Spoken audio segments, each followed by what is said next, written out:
الحمد لله رب العالمين والعاقبة للمتقين ولا عدوان إلا على الظالمين والصلاة والسلام على رسوله الكريم وإمام الموحدين وعلى آله وصحبه أجمعين. اما بعد، السلام علیکم و رحمت الله و برکاته. برادرانم و خواهران موحدم، الله سبحانه و تعالی شما را رحمت بکند و توفیق فهم صحیح و توفیق عقیده درست و سالم را نصیب ما و شما بگرداند. ان شاء الله سبحانه و تعالی این حلقه 29 از شرح کتاب اصل السنه و اعتقاد الدین که بیان کننده عقیده سلف صالح است که ابو زرعة الرازی و ابو حاتم الرازی بیان کردند. امروز صحبت ما درباره حوض پیامبر صلی الله علیه و سلم میرود. حوض به زبان عربی حوض بزات و در تاجیکی حوض بزای عادی تاجیکی فارسی معروف است.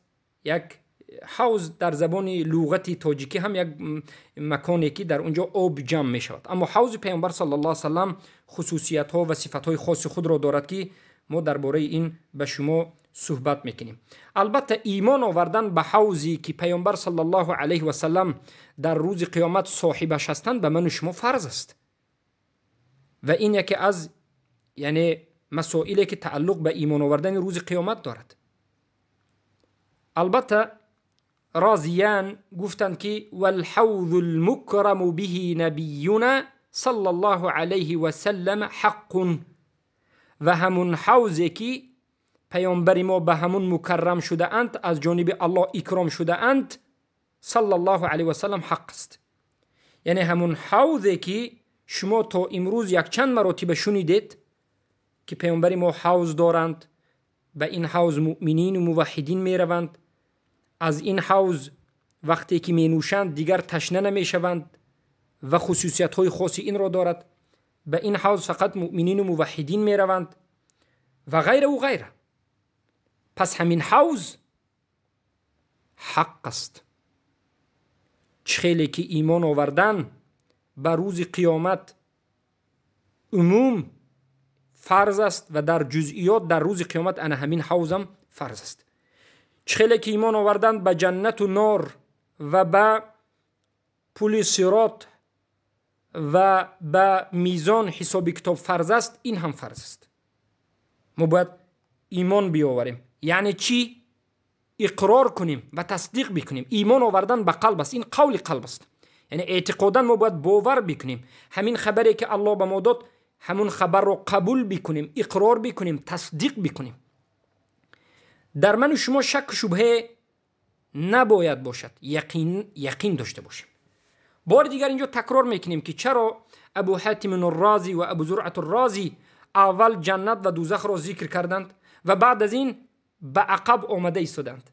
در اصل اگر نظر کنید اول مرگ، بعد سؤال عذاب قبر، سؤال منکر نکیر، بعد از قبر بیدار شدن، بعد سؤال و جواب، بعد از این حوض، بعد از این مثلا دیگر مسائل میزان و اینا و بعد از این جنت و دوزخ.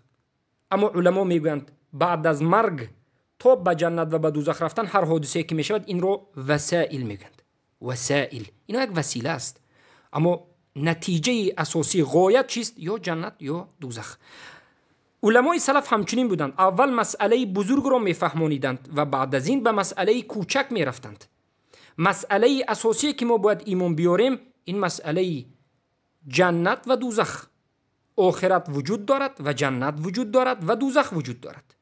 انسان‌هایی که موحدند به جنت می‌درآیند و انسان‌هایی که کافر و مشرک و مرتد و منافق هستند به دوزخ می‌درآیند و جنت و دوزخ ابدی هست.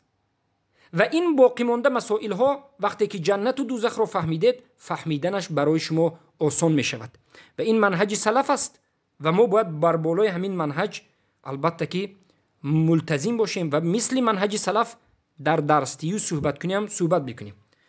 یعنی سلف صالح مسائل بزرگ و اساسی را در اول ذکر می کردند، اما امروز افسوس که بسیار انسان های هستند که منبر دارند، مسجد دارند، سخن کردن وقت دارند یا داشتند، یا بسیار طالب علم ها امروز شب و روز سخن میکنند. سخن اینها سخن فقهی است، سخن اینها قصه است، سخن اینها در باب فضیلت است.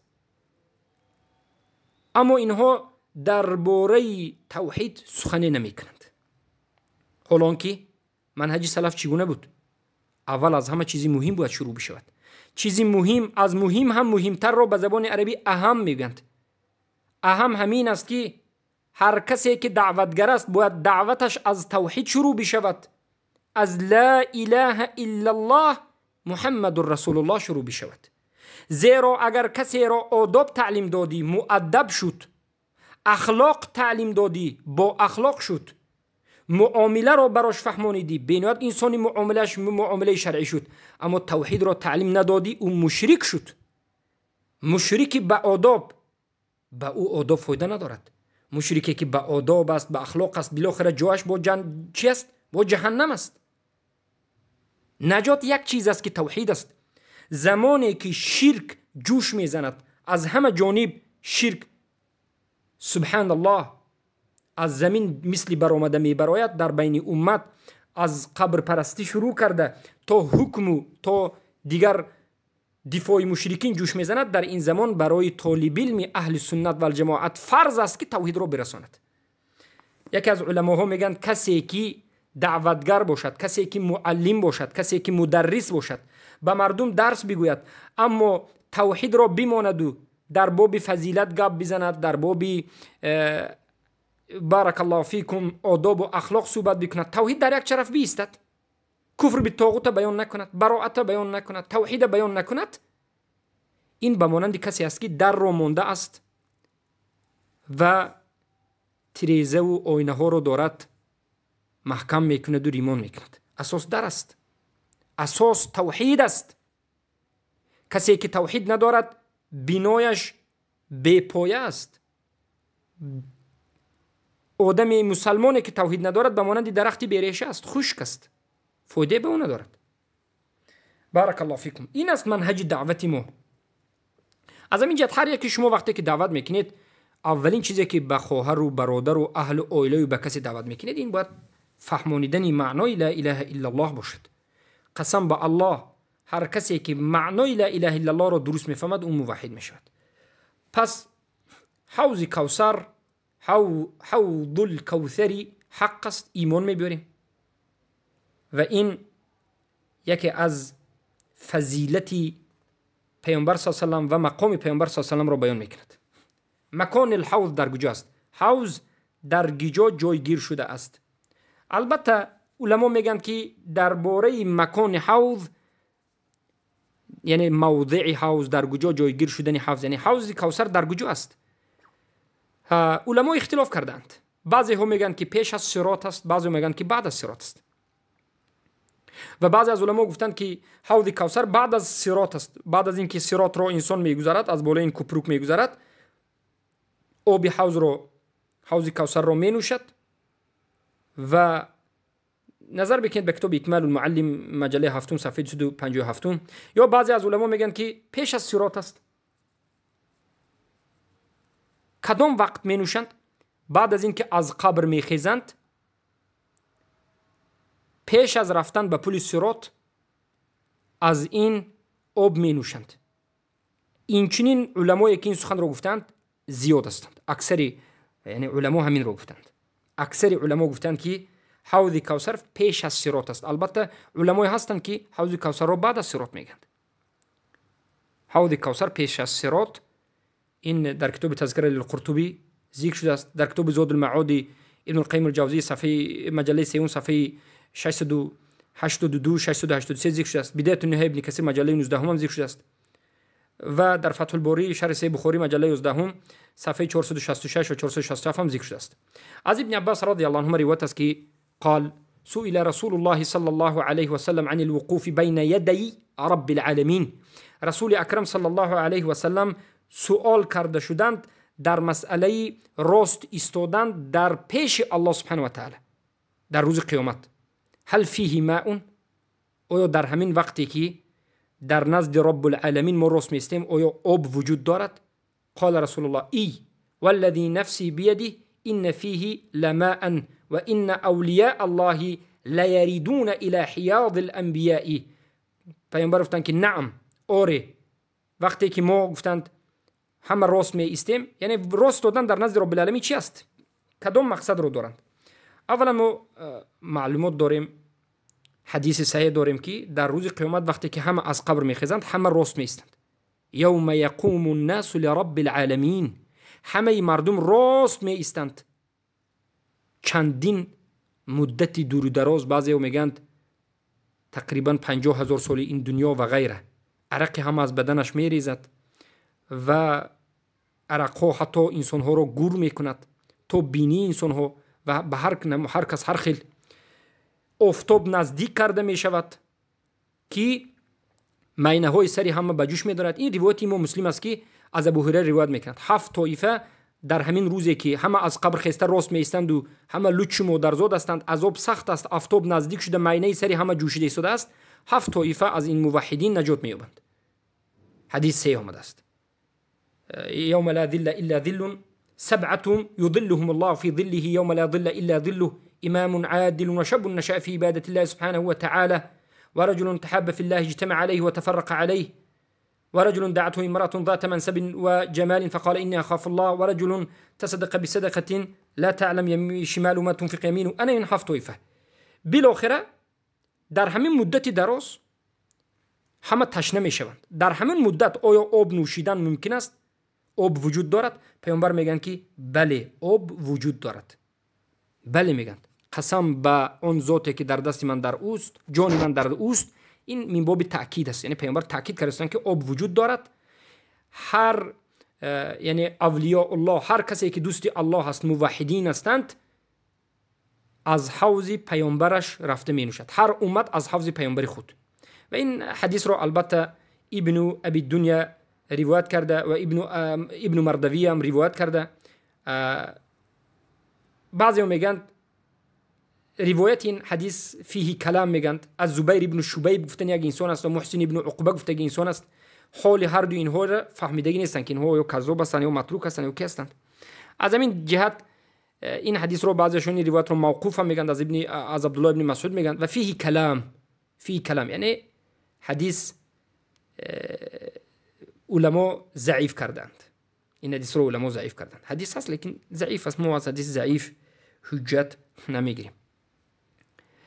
اما دلیل های و قرینه هایی که حوض کوثر پیش از صراط است، پیش از پل صراط است، این است که پیش از پل صراط انسان ها به نهایت به آب نوشیدن احتیاج پیدا میکنند.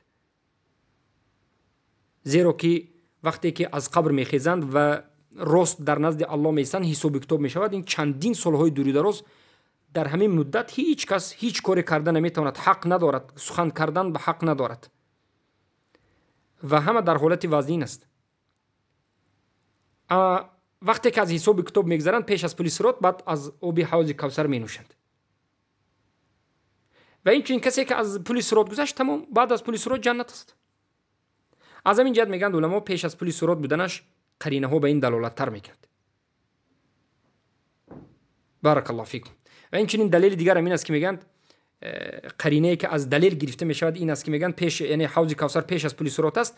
پیامبر گفتگی هستند در حدیثشون که از حوض کوثر مثلا آدم‌های مشرک، آدم‌های کفر دور کرده می شوند. پس این دلالت میکند که پیش از پل صراط است، زیرا بعد از پل صراط آدم‌های مشرکین و آدم‌هایی که کفر هستند یا از اهل بدعت وجود ندارند، همه به جهنم می‌رفتند. کافرها معروف است که از پل صراط نمیگذرند.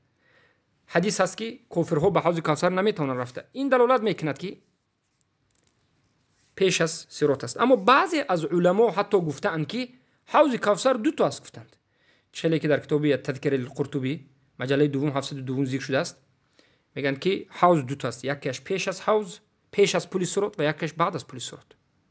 اما به این دلیل وجود ندارد. برای عدد گذاشتن به حوض که حوض 2 تا هست، حوض کوثر، دلیل وجود ندارد. بارک الله فیکم. پس به خاطر چی حوض کوثر ساخته شده و گذاشته شده است پیش از پل صراط؟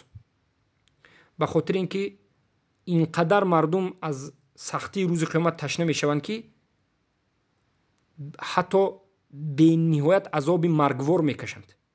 به خاطر ان همون چرا؟ بارک الله فیکم، تشنگی را شکستن و علنگی های درون را نابود کردن و درد و رنج را بردن ساخته و گذاشته شده است.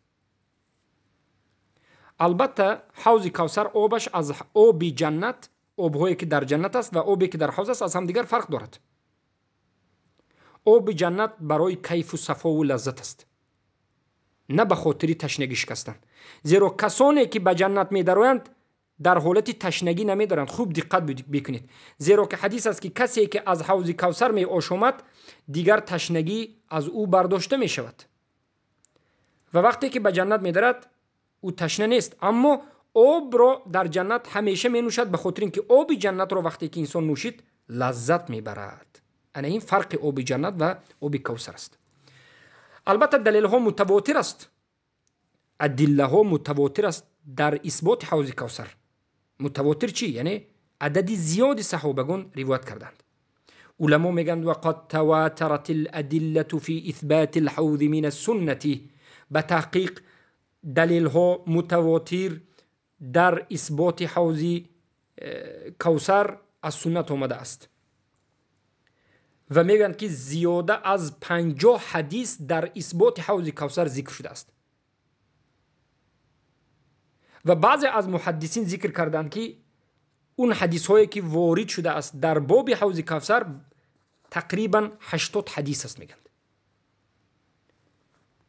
و اون چیزی که در صحیحین هست به من شما کافی است. در صحیح امام بخاری و امام مسلم، در صحیح امام بخاری و امام مسلم اومده برای ما کافی است.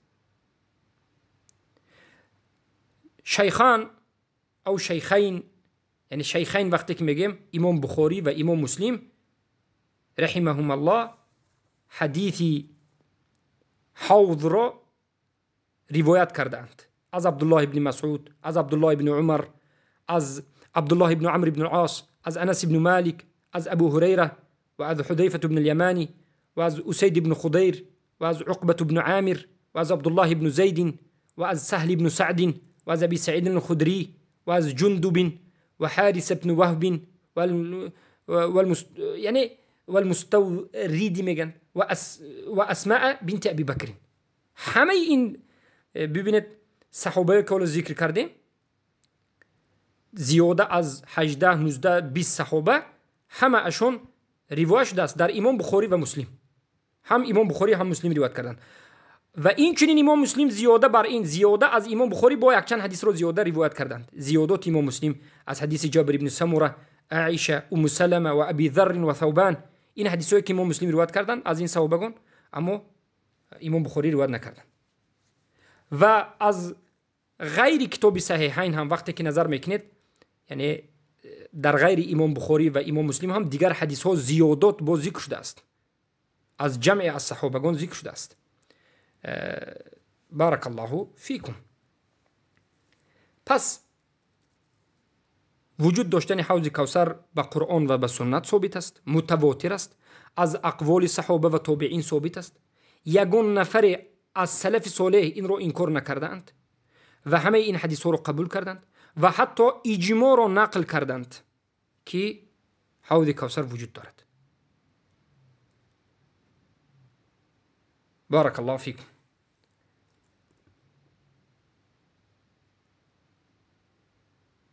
پس وقتی که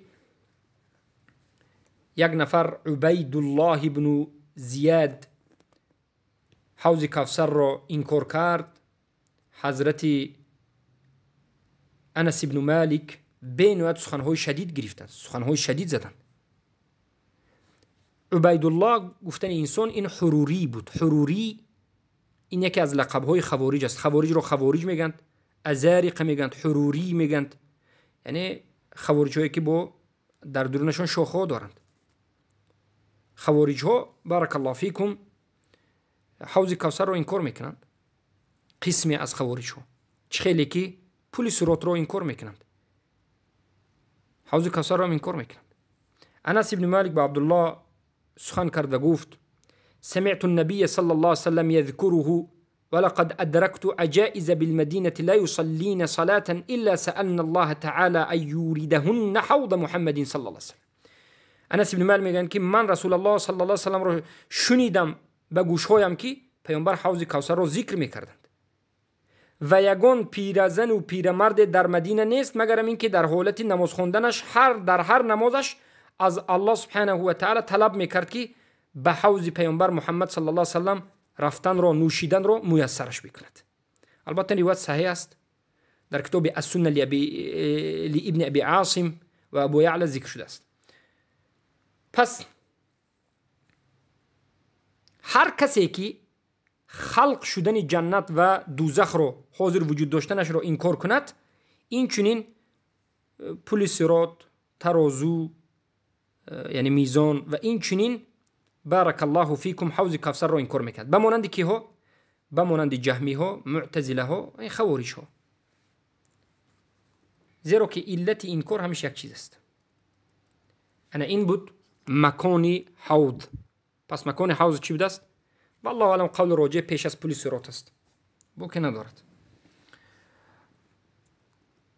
اینجا حالا بیان میکنیم صفتهای حوض رسول الله صلی الله علیه وسلم را. زیرا که حوض رسول الله وصفهای خود را دارد. هر وصفی که وارد شده است در صفت حوض پیامبر صلی الله علیه وسلم، خودی همون حوض همچنین است. یعنی هر صفتی که در حدیث ها صفتی همچون حوض ذکر شده است، حدیث های آمده است که صفت حوض رو بیان میکند، این صفتی فقط حوض پیامبر رو بیان میکند. هر حدیثی که درباره حوض آمده است، این درباره حوض پیامبر آمده است، نه درباره حوض پیامبر غیر پیامبری ما دیگر پیامبر. حتی در بسیار روایت ها صفت ها ذکر شده و در دوامش گفته شده است که حوض رسول الله. حتی پیامبر گفتند که حوضی، حوضی، حوض من، حوض من. صفت های زیاده که یعنی درباره حوض آمده است. یکمین صفتش چی است؟ علما میگن انه مربع متساوی الاطراف. این حوض چهار پهلو هست و هر چهار طرفش به هم دیگر برابر است. مربع گفتن گپ میفهمید. البته این سخن به زبان تاجیکی هم وجود دارد. مربع یعنی یک چیزی چهار کنجه که هر چهار کنجش به هم دیگر برابر است. این طرفش 10 باشد و این طرفش هم 10، هر چهار طرفش 10. یک چیزی چهار کنجه که هر چهار طرفش یک قیاس و یک بگویم معین چی را دارد؟ تصاویر را دارد. چخیلی که در حدیث صحیحین آمده است از حدیث عبدالله بن عمرو رضی الله عنه قال رسول الله صلی الله علیه و سلم زوایاه سواء. زوایاه یعنی کنجهایش هر چهار طرفش برابر است. یعنی خیلی نیست که حوض پیامبر رو ما بگیم کوروله یا مثل دائره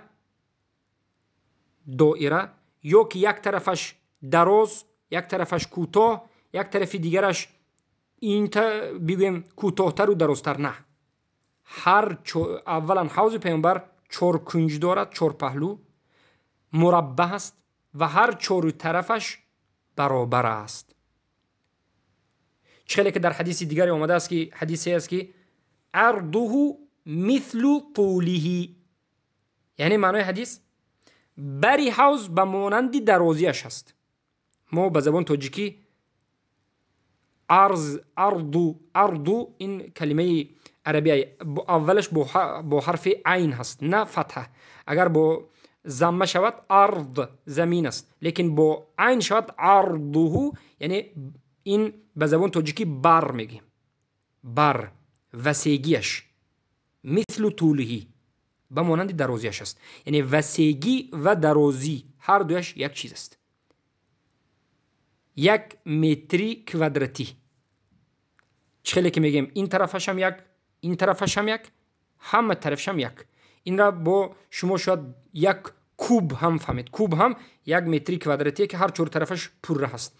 مربع یعنی 1 4 کنجه که هر 4 طرفش یک بگویم عرض یعنی وسیگیش و درازیش یک نمود است. حدیث البته حدیثایی که ذکر کردیم حدیث 3 است. زوایاه، اطرافش، گرد و چارش، همه اش سوا اون برابر است. امام بخاری روایت میکند و امام مسلم روایت میکند. لیکن روایتی که ما کردیم لفظ امام مسلم است. حدیث متفق علیه است. و عرضه مثل طوله، و سیگاش به مانند درازیش است. این هم حدیثی امام مسلم روایت کرده با رقم 2300 از حدیث ابوذر است.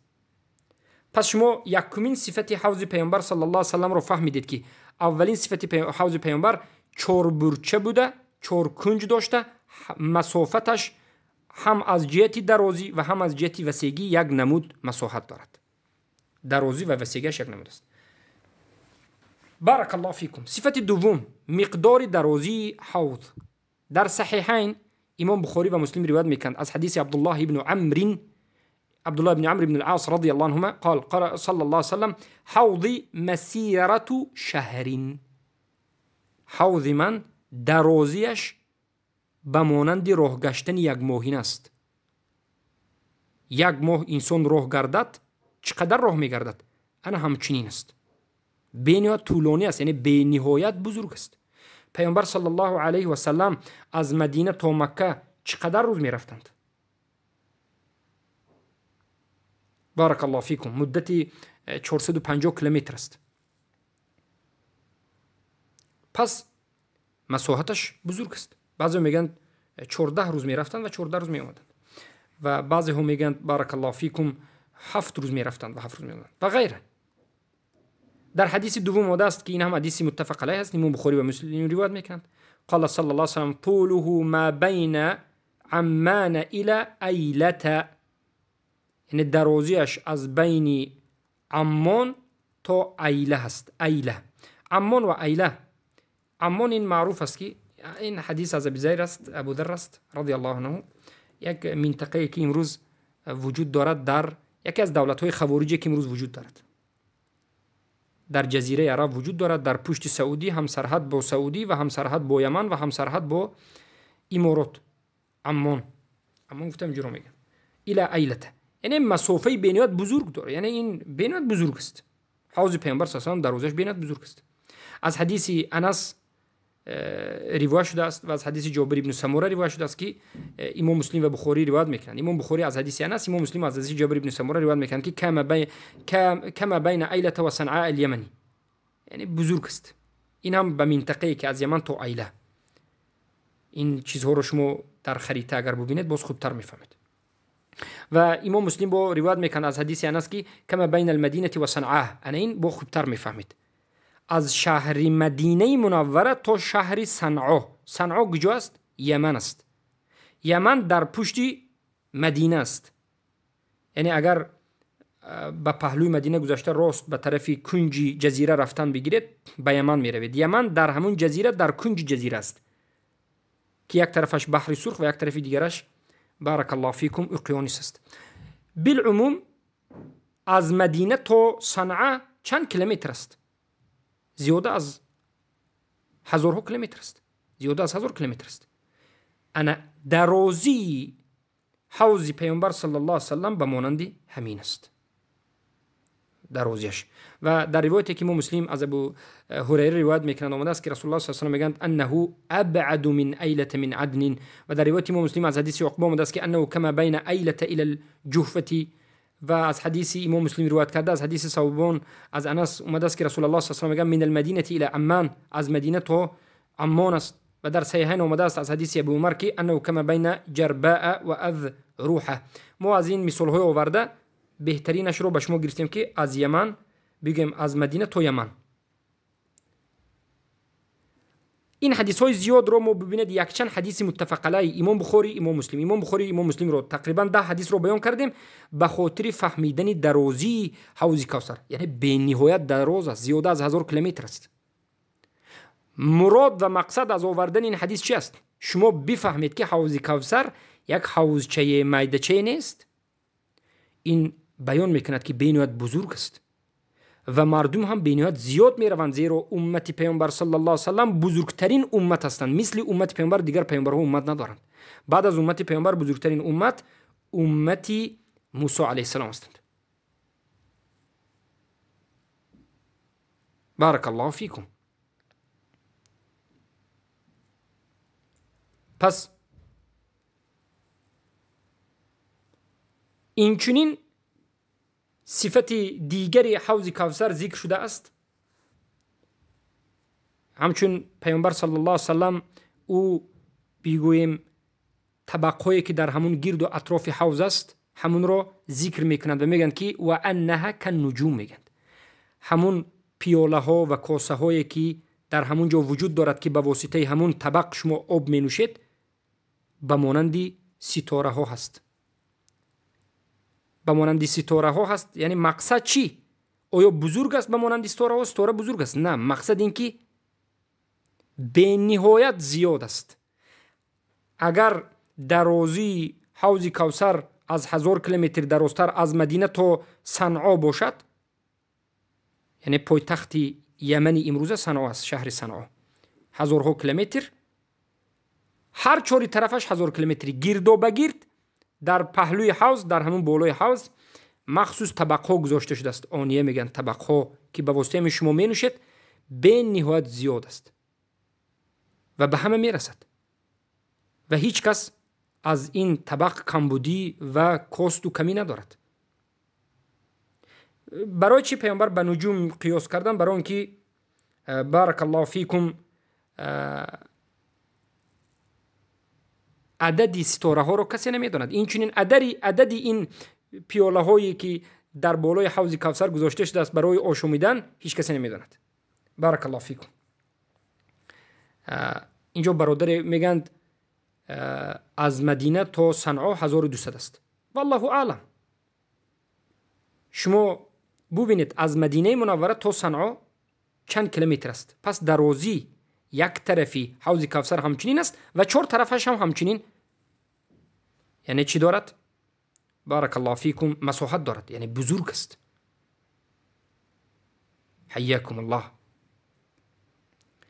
و این چنین صفت حوض کوثر این است که رنگ آبش ذکر شده است در حدیث صحیح که از حدیث عبدالله بن عمرو است.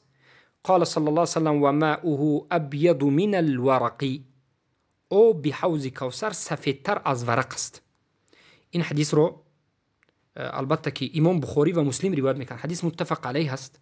ما لفظ امام مسلم رو خوندیم و لفظ امام بخاری ماؤه ابیض من اللبن اومده است. یعنی امام بخاری روایت میکنن میگن که ماؤه ابیض من اللبن، آب حوض کوثر سفیدتر از شیر است.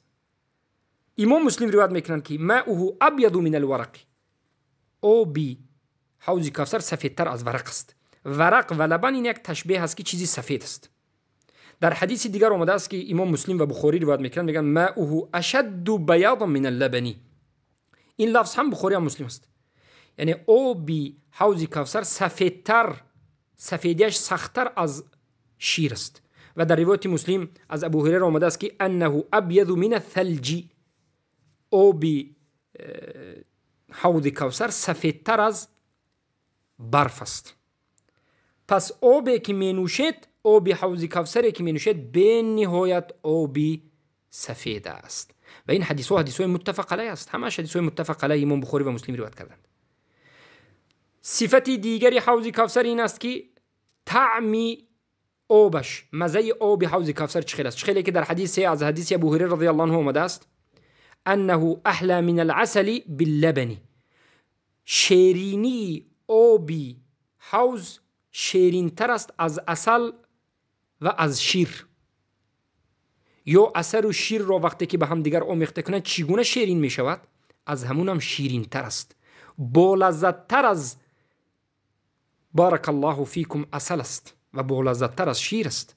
و این حدیث رو امام مسلم روایت میکنه. در حدیث دیگر آمده است که احلی من العسل، احلاتر، فورمتر، شیرینتر از عسل است. این یکی از دیگر صفت‌های بارک الله فیکم حوض است. و صفت دیگری حوض همین است که آب حوض بوی آبش چخیلی که روایت آمده است در صحیحین از حدیث عبدالله بن عمرو که میگند انه اطیب من المسکی. بوی این آب خوشبوتر است از مسک. امروز از همه خوشبوترین، بوی قیمت بهاترین و بهترین رو اگر بگیرید، آب حوض کوثر از این دیده با خوشبوتر است. و این البته حدیث متفق علیه است. بارک الله فیکم. امام بخاری و مسلم روایت میکنن. و این چنین عددی ما ذکر کردیم، عددی کوزه هایی که در لب حوض گذاشته می شود، عددی اون پیاله و طبقه که گذاشته می شود، میگن به مانند عددی ستاره های آسمان است. چه که در حدیث صحیحین آمده است از حدیث عبدالله ابن عمر، حدیث انس، امام مسلم روایت میکنند و امام بخاری هم روایت میکنند، لیکن ما امام مسلم رو میگیم که از ابو هریره و ابن عمر و ابی ذر و جابر ابن سمره روایت میکنند. و در امام بخاری از حدیث مستورد آمده است که ان اوانی ترى كالكوكب، اون طبقه‌ای که در گرد حوض کوثر مانده میشد به مانند ستاره ها دیده می شود. سبحان الله. انا این است صفت های حوض کوثری که مؤمنین و موحدین به اونجا می روند. پیامبر صلی الله علیه و سلم به آل یاسر گفتند اصبروا یا آل یاسر فإن موعدکم الحوض.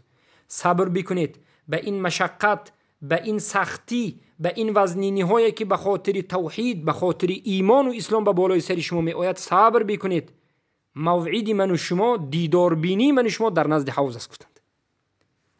اهل توحید گم کردگانش را در نزد حوض می بیند.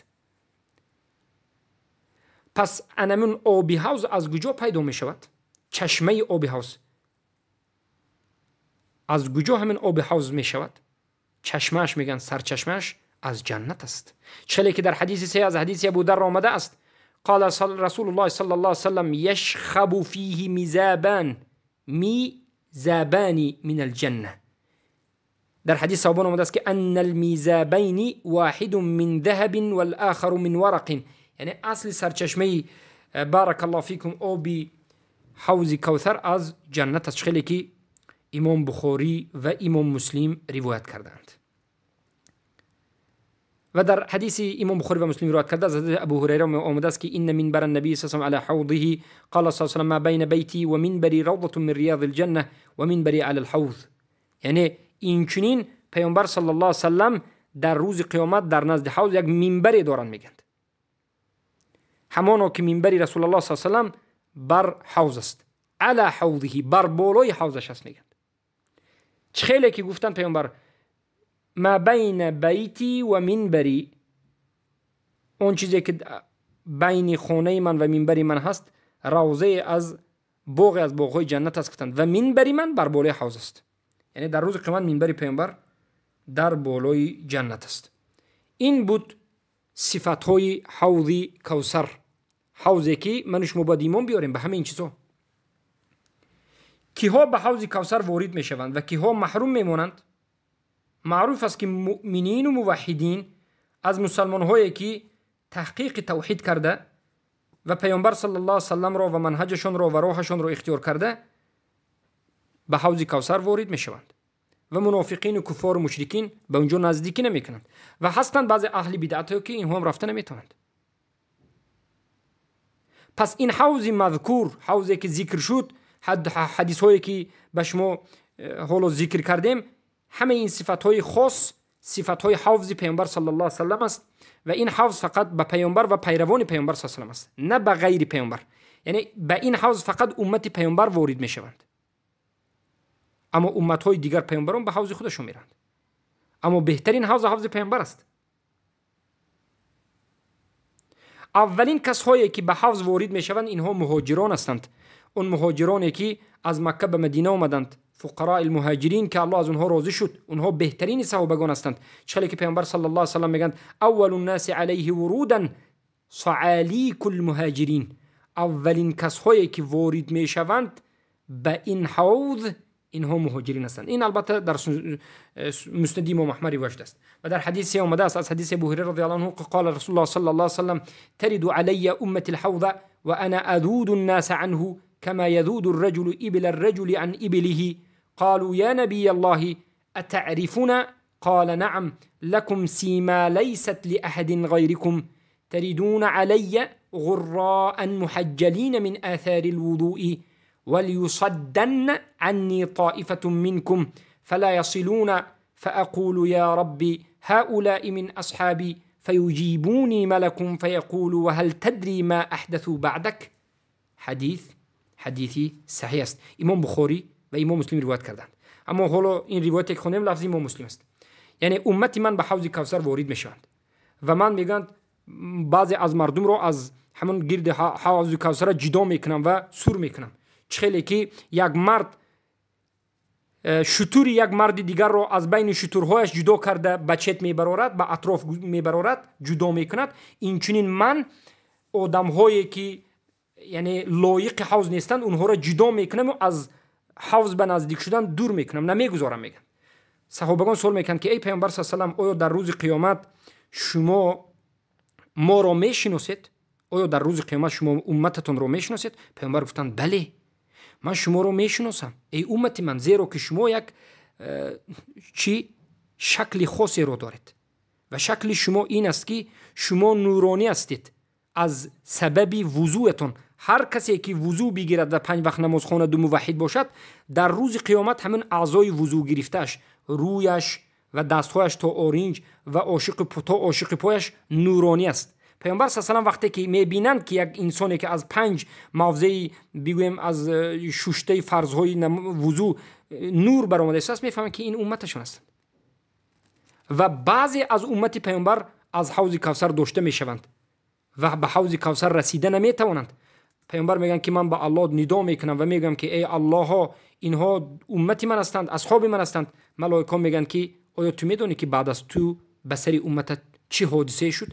یعنی بسیار کسایی هستند که خودشون رو به امت پیامبر صلی الله علیه و نسبت میدهند اما بیرون شدند. بارک الله فیکم.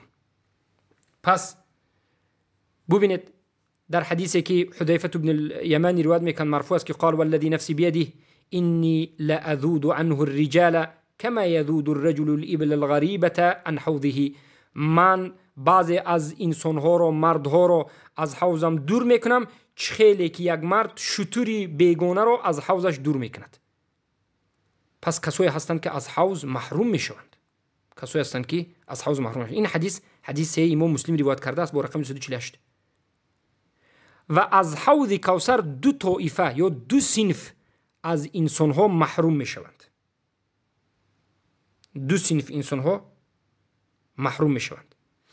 اولین طایفه کفار، اصلا به حوض پیامبر صلی الله علیه و سلم نزدیکی نمیکنند، از این حوض نوشیده هم نمیتوانند، زیرا که اینها اهل نار هستند، زیرا که اینها ابدالابد در آتش جهنم میمانند و الله برای کفار نوشیدن حوض کوثر را و نزدیک شدن را حرام کرده است و این یک نعمت است که نعمت برای کفار در آخرت حرام است.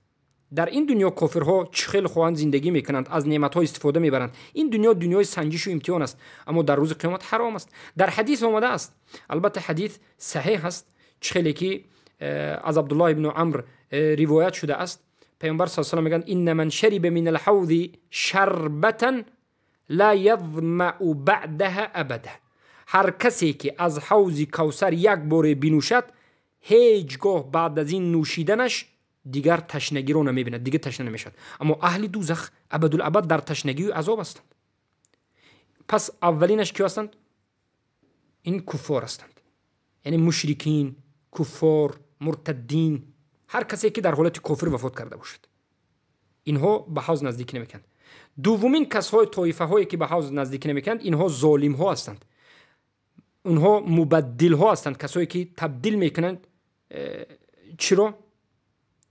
یعنی بگیم بسیار حالت مردم را از یک حالت به مانند فاجرها، از اهل بدعت، کسایی که دین الله را تغییر داده و باز خود را مسلمان میگوید، البته این به مرتدین داخل میشد، به اون بالا ظالم ها، اهل بدعت، گرچنده که خود را مسلمان بگوید، این چنین انسان ها از سبب ظلم و از سبب بدعت به حوض کوثر وارد نمیشد. الله سبحانه و تعالی یک ایده از مسلمان ها رو نوشته است که به حوض کوثر وارد نمیشود و از حوض کوثر نوشیده نمیتواند. اینها که هستند فجار، از اهل بدعت، ظالم ها و غیره. چرا که در حدیث این از حدیث ابی سعید رضی الله عنه آمده است که قال فی من یذاد عن الحوض، یعنی از ابی سعید الخدری آمده است که پیامبر در حق کسایی که از حوض کوثر دور کرده میشوند سخن میکنند و میگن اقول انه منی فیقال انك لا تدری ما احدثوا بعدك. پیامبر میگن که چرا از حوض کوثر اینها رو دور کردید؟ اینها از من هستند. ملائکه میگن که تو نمیدونی که بعد از تو چی حادثه شد. پس پیامبر صلی الله علیه و سلم نمیدونن که بعد از سرشون چی حادثه شد. امروز صوفا میگن که پیامبر میدونن، ما از پیامبر میپرسیم. پس ببینید این حدیث هم یک دلالت واضح است که قبوری مشرکایی که پیامبر رو زنده میدونند و میپرستند مخالف قرآن و سنت است. ملائکه به پیامبر میگن که تو نمیدونی که بعد از تو وفات کردن چی حادثه شد.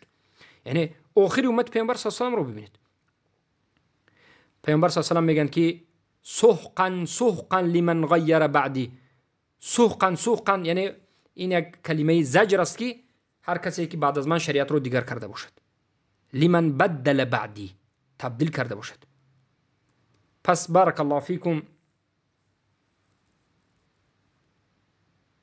علما میگن که به حوض کوثر رافضه ها، خوارج ها، قدریه ها، مرجئه ها نزدیکی نمیکنن. خیلی که حدیث فيه روایه فيه ضعف میگن و بعضی اثر صحیح هم میگن که لا یریدون الحوض صنفان لا یریدان الحوض المرجئه والقدریه والمرجئه.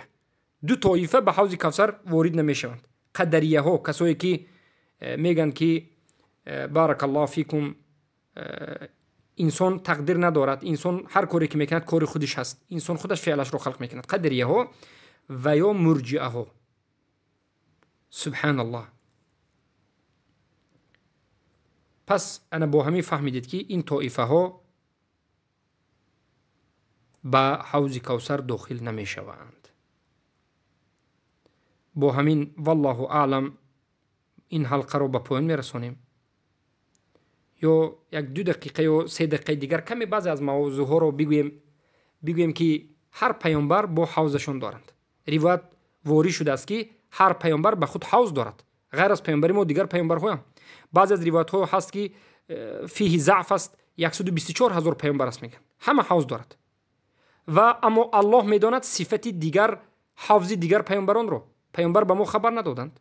پیامبر فقط صفت حوض خودشون رو خبر دادند. اما بزرگترین، بهترین، افضلترین حوض کی است؟ حوض محمد صلی الله علیه و سلم است. به خاطر چی؟ به خاطر اینکه فضل پیامبر از دیگر پیامبران افضل و بهتر است. و فضل امت پیامبر از دیگر امت ها باز افضل و بهتر و بالاتر است.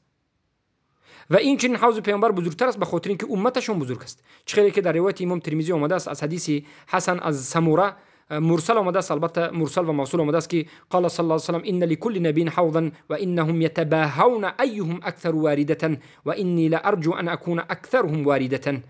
هر یک پیامبر به خود حوضی دارد و همه اینها میخوان که به حوضشون بسیارتر امتشون وارد شد و من امیدوارم و از الله امید میکنم و طلب میکنم که یعنی امت من بسیارتر به حوض وارد شود. و البته این حدیث رو امام ترمذی حسن گفت. پس این از عدل الله هست و این از حکمت الله است که به همه پیامبرانش حوض داده. بارک الله فیکم.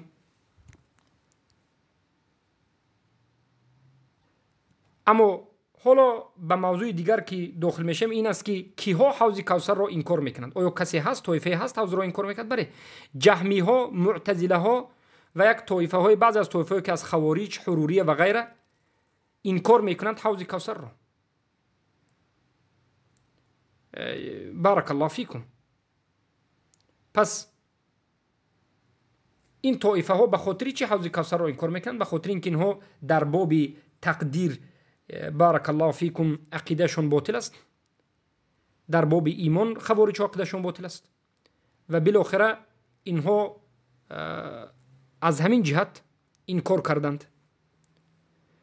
با همین این موضوع به پایان رسید و باذن الله سبحانه و تعالی در روز آینده ایمان آوردن به شفاعت رسول الله صلی الله علیه و سلم و خاص بودن شفاعت رسول الله به اهل توحید صحبت خواهیم کرد. حیاکم الله و بیاکم. السلام علیکم و رحمت الله و برکاته.